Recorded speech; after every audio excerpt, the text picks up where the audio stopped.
नमस्कार साथियों, आज हम लोग रूसो की सामान्य इच्छा के बारे में बात करेंगे। आप जानते हैं कि सभी जो संविदावादी हैं, हॉब्स, लॉक और रूसो, इन सभी ने प्राकृतिक अवस्था से राजनीतिक व्यवस्था की तरफ जो ट्रांजिशन हुआ है उसके लिए संविदा की परिकल्पना किया है, अर्थात कॉन्ट्रैक्ट के माध्यम से। ऐसा उनका मानना है, हॉब्स, लॉक और रूसो का, कि किसी काल्पनिक प्राकृतिक अवस्था से मनुष्य को एक राज्य की तरफ अग्रसर करने में सामाजिक संविदा की बड़ी भूमिका रही है। अर्थात अगर संक्षेप में कहें तो राज्य की उत्पत्ति का आधार वो संविदा को मानते हैं या कॉन्ट्रैक्ट को मानते हैं। अब तीनों ने, हॉब्स, लॉक और रूसो ने, तीनों ने अलग अलग तरीके से प्राकृतिक अवस्था की व्याख्या किया है और उसी के हिसाब से उनके जो कॉन्ट्रैक्ट का प्रोसेस है और उनके जो कॉन्ट्रैक्ट की खास बातें हैं वो भी अलग अलग हैं। जहाँ हॉब्स में प्राकृतिक अवस्था बहुत ख़राब मानी गई, उसी प्रकार से उसके बिल्कुल विपरीत रूसो प्राकृतिक अवस्था में इतनी खराबी नहीं मानता और ये मानता है कि प्राकृतिक अवस्था अच्छी थी लेकिन उसमें कुछ कठिनाइयाँ थी।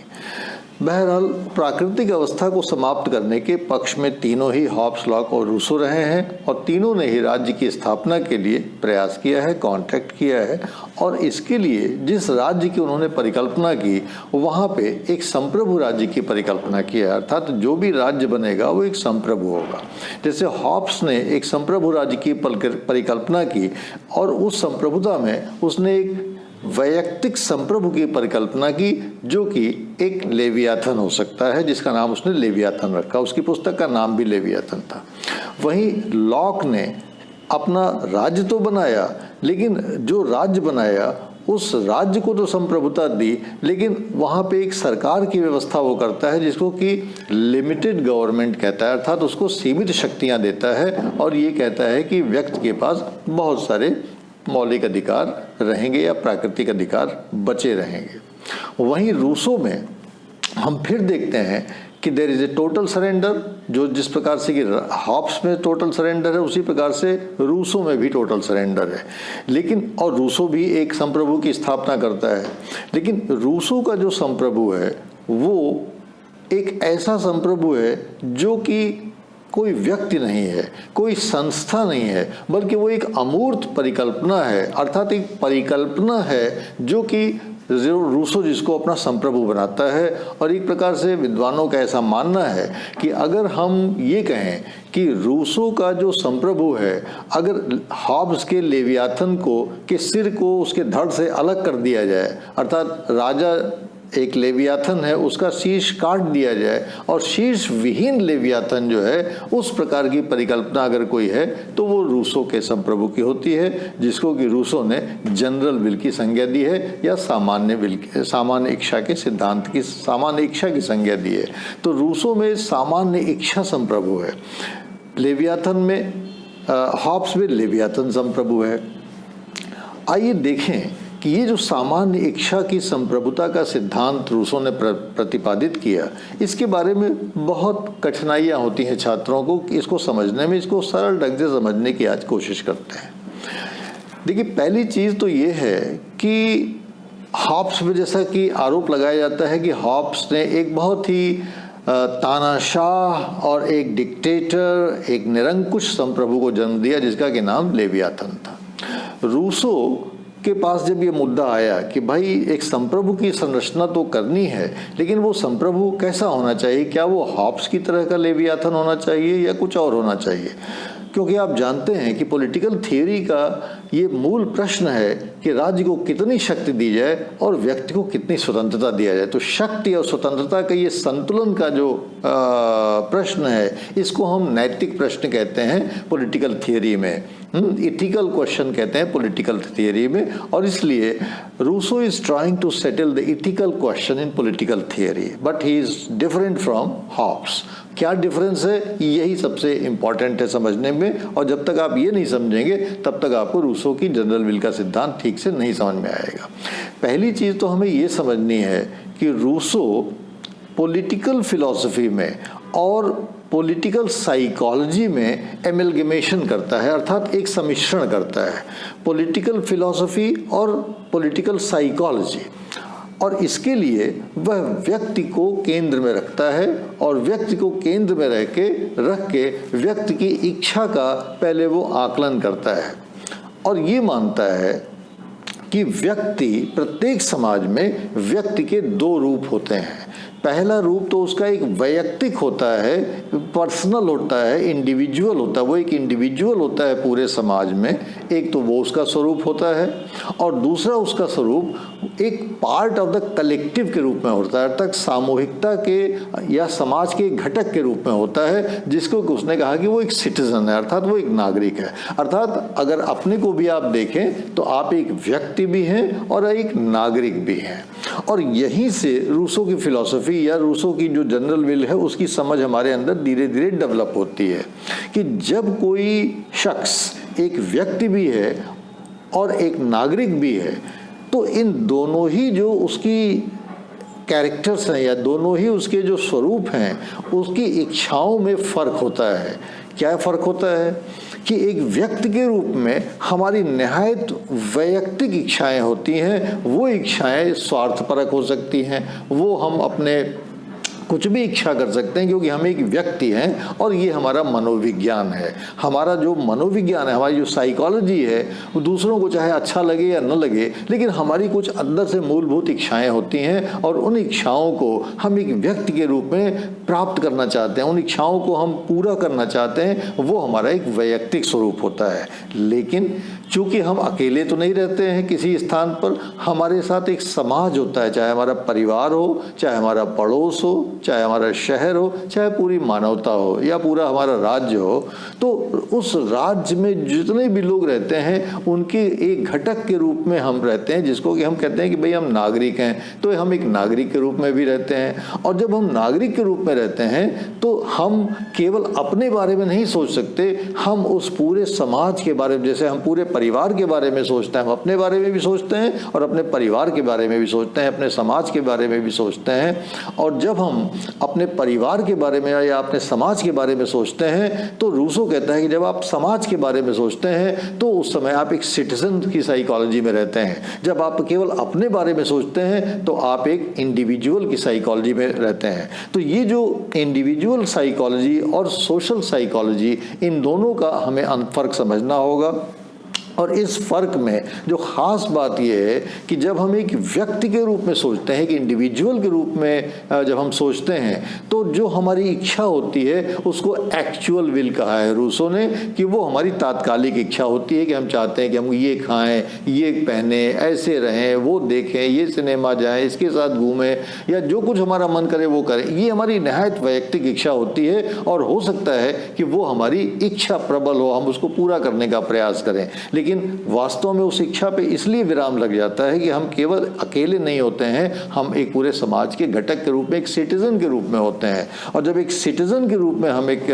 किसी भी बात पे विचार करते हैं तो हमारे अंदर एक उत्तरदायित्व बोध पैदा होता है कि नहीं भाई, हमारी तो इच्छा है ऐसा करने की जरूर, लेकिन क्या समाज के लिए ये ठीक है, समाज के लिए ये उचित है? हाँ, तो जब हम समाज के लिए सोचते हैं, एक सिटीजन के रूप में सोचते हैं, तो हमारी सोच बदल जाती है और हम वो सब नहीं कर पाते हैं जो हम एक व्यक्ति के रूप में इच्छा करते हैं। और ये हमारी रियल विल होती है। तो एक्चुअल विल जो हम एक निहायत इंडिविजुअल के रूप में सोचते हैं, और हमारी रियल विल जो कि वास्तव में समाज के रूप में, समाज के हित के बारे में हम सोचते हैं, जिसके हम खुद घटक होते हैं। अर्थात वो हमारी रियल विल इसलिए होती है क्योंकि वास्तव में हम एक हमारे एक व्यक्ति के रूप में रहने का जो आधार है वो भी तो हमारा समाज है। हमारे एक समाज से ही हमारा जन्म हुआ है, और इसलिए जब ये हमारे अंदर प्रवृत्ति आ जाती है कि हम अपनी रियल विल को एक्चुअल विल पे आरोपित करते हैं, हमारी रियल विल डोमिनेट करती है एक्चुअल विल पे, अर्थात हमारी जो समाज के प्रति जो हमारी भावना है वो हमारे वैयक्तिक भावनाओं पे, इच्छाओं पे भारी पड़ती है, तो उसी हमारी इच्छा को वास्तव में जनरल विल के एक पार्ट के रूप में देखा जा सकता है, क्योंकि फिर सभी लोग उसी प्रकार की इच्छाएं करते हैं। और जब सभी लोग उसी प्रकार की इच्छाएं करते हैं जिसमें समाज का हित समाहित होता है, तो उसी को रूसो ने जनरल विल कहा है। और ये जो हमारी अपनी इच्छा होती है ये सेल्फिश होती है, पार्शियल होती है और एक प्रकार से केवल अपने हित के बारे में सोचती है। लेकिन जब हम पूरे समाज के बारे में इच्छा करते हैं तो जाहिर है कि वो इम्पार्शियल होगी, उसमें एक इक्वालिटी का भाव होगा कि सभी लोगों के लिए हमें भाई अच्छे सोचना है, और वो सिटीजन सेंट्रिक होती है। और इसका एक उदाहरण दिया है अपने सोशल कॉन्ट्रैक्ट में रूसो ने। उसने कहा कि मान लीजिए एक चोर है, एक चोर की अपनी एक्चुअल इच्छा हो सकती है कि वो चोरी करे और वो उसका व्यसन हो सकता है, उसका व्यवसाय हो सकता है और चोरी करने की इच्छा मन हो सकता है। लेकिन जब वो ये सोचता है कि नहीं वो एक समाज का पार्ट है और उसको ऐसा नहीं करना चाहिए, चोरी नहीं करना चाहिए, तो हो सकता है कि वो चोरी से अपने को डेसिस्ट करे और चोरी न करे और जाके समाज के लिए अच्छे कार्यों की परिकल्पना करे। तो इस प्रकार से जो व्यक्ति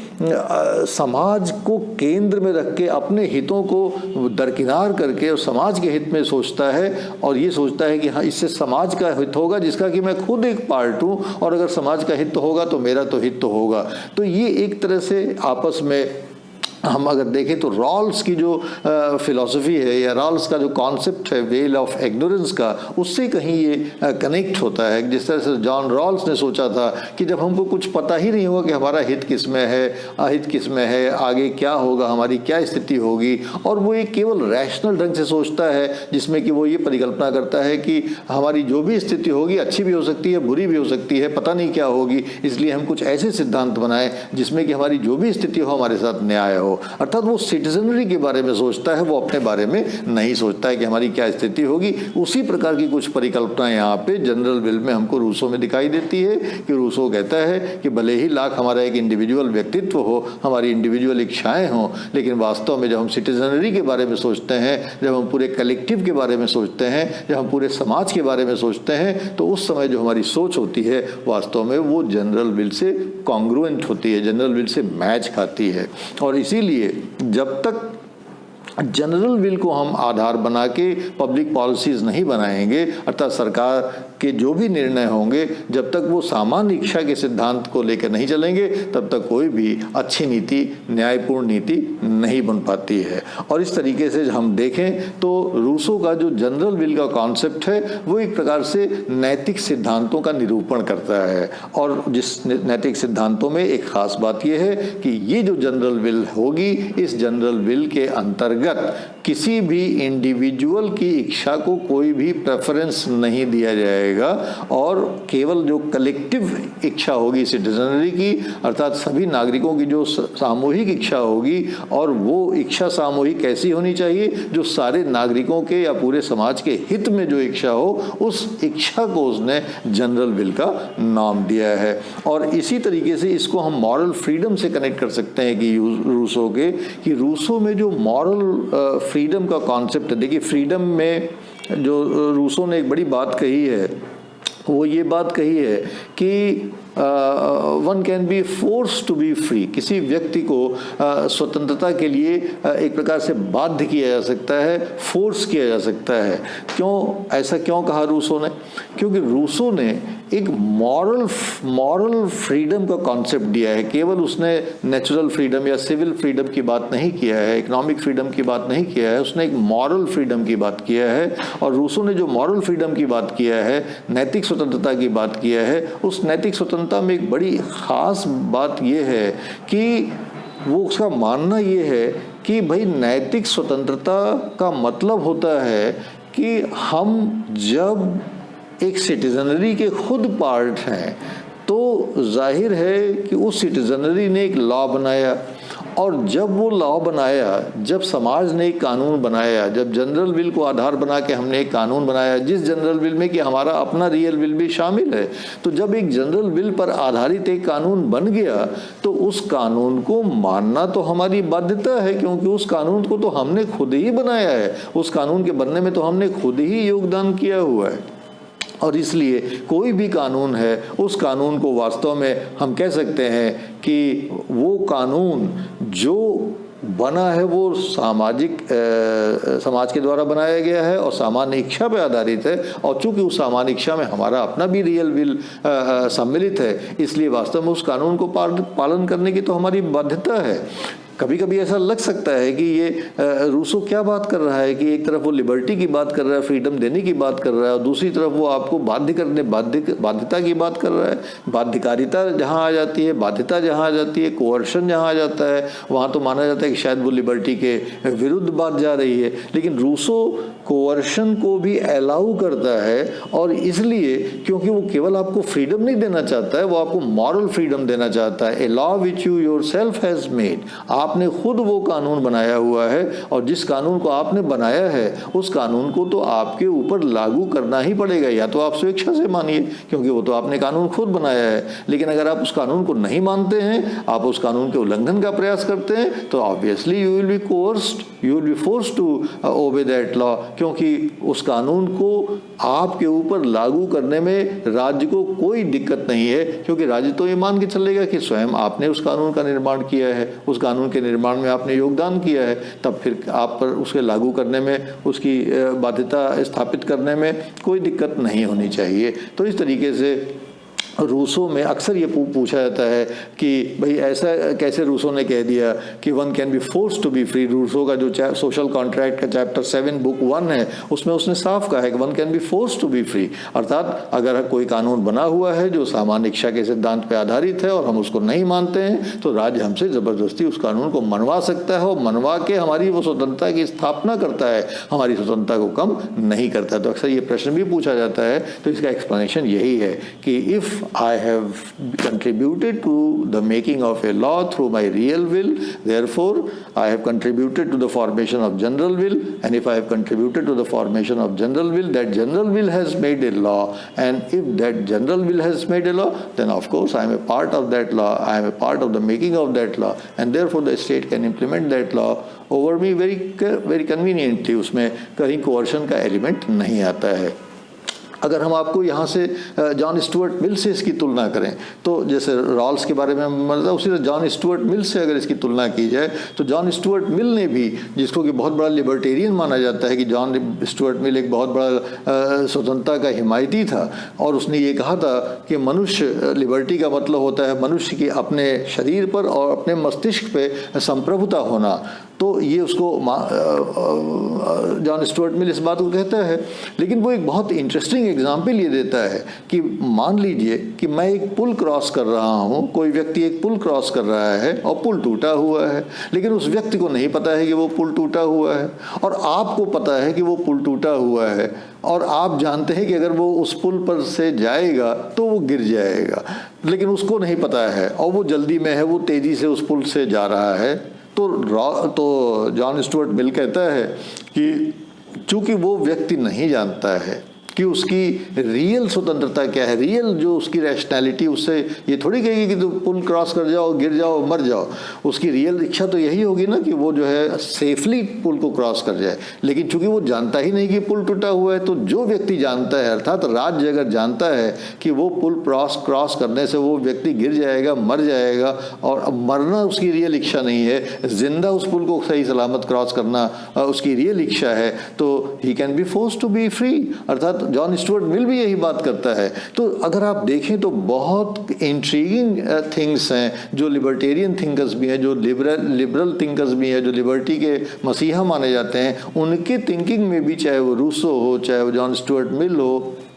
चाहे वो जॉन रॉल्स हो, ये सब लोग इस बात को मानते हैं there is something called moral freedom. Even Kant में भी अगर आप देखिए तो कैटेगोरिकल इम्परेटिव्स और ड्यूटी का जो कांट का कॉन्सेप्ट है, बहुत सारी ऐसी चीज़ें हैं जो कि हमको बहुत सारा अच्छा कंपैरेटिव फ्रेम प्रोवाइड करती हैं, और यहाँ पे भी हम उसका प्रयोग कर सकते हैं। और जाहिर है कि आदर्शवादियों जैसे हीगल है वगैरह ने तो, हीगल ने तो खैर मान ही लिया है कि the state is the March of God upon earth, और राज्य जो भी कहता है वो ईश्वर की इच्छा है, लिहाजा राज्य जो भी आदेश जारी करे उसको व्यक्ति को मान ही लेना चाहिए, उसी में उसका कल्याण है। लेकिन अगर हम कमिंग बैक टू रूसो के बारे में अगर ये बात करते हैं कि रूसो की जनरल विल का जो कॉन्सेप्ट है, जहाँ पे कि उसने बड़े हार्शली ये कहा है कि one can be forced to be free, इसको गलत अर्थ में नहीं समझना चाहिए। इसका अर्थ यही हुआ कि वो मॉरल फ्रीडम को एम्फसाइज कर रहा है कि व्यक्ति की और सब स्वतंत्रताएं तो ठीक है होनी चाहिए, लेकिन जो असली स्वतंत्रता व्यक्ति की है वो उसकी मॉरल फ्रीडम है, जिससे कि वो लॉ का ओबीडियंस अपनी इच्छा से करे, जो कि हीगल ने भी कहा है कि perfect willing obedience to the perfect laws of the perfect state is perfect freedom. तो इस प्रकार से जो एक ये चीज़ें कॉर्ड, कनेक्टिंग कॉर्ड है, चाहे वो रूसो हो, चाहे हीगल हो, चाहे कांट हो, चाहे और कोई थिंकर हो, बड़ा ही इंटरेस्टिंग है और इसको आप अच्छे से और पढ़िएगा। और इस संबंध में अगर कोई आपकी दुविधा हो, कोई अगर शंका हो, तो ज़रूर हमसे शेयर करने की कृपा करिएगा। Thank you very much.